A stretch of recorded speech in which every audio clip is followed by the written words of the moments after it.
Kain tayo guys, ito na yung linuto ko na spaghetti meatballs.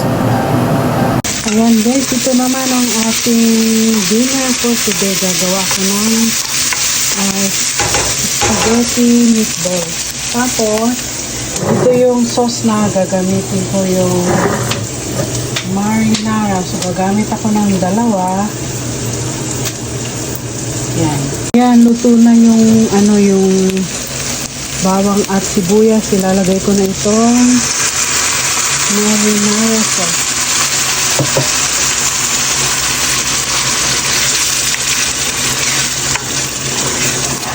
Ayan. Tapos yung pangalawa. Tapos lalagyan ko ng tubig itong bote para makuha lahat yung sauce. Yan.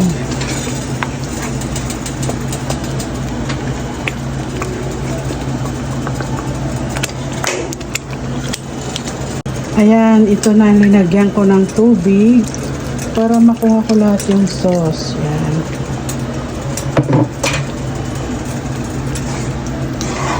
Dapat mahina lang yung apoy para hindi siya tumalsik ng todo-todo. Slow cook lang. So, ayan guys, nailagay ko na yung meatballs. Yan.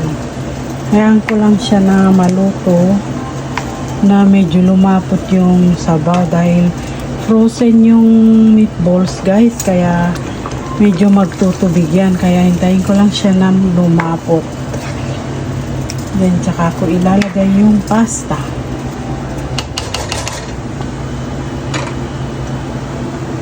Ngayon naman guys, ilalagay ko itong mga cheese para matunaw siya dito sa sauce. Para cheesy yung ating spaghetti. Lalagyan ko siya ng cheese. Ayan guys, natunaw na yung cheese. Maglalagay pa ako ng asin at paminta para may lasa naman yung ating pasta sauce. Yan.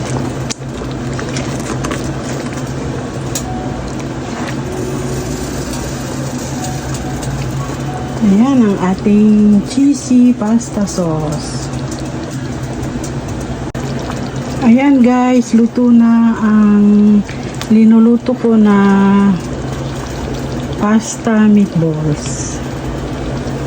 Nag-light siya dahil sa cheese na nilagay ko. Medyo marami yung nilagay ko, kaya nag-lighten yung kanyang sauce. Pero cheesy yan guys.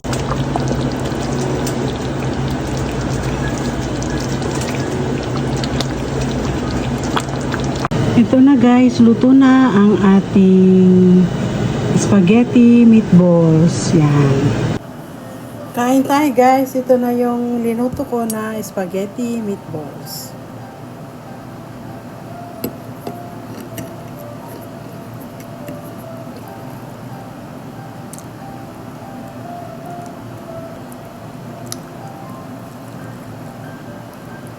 Sarap siya.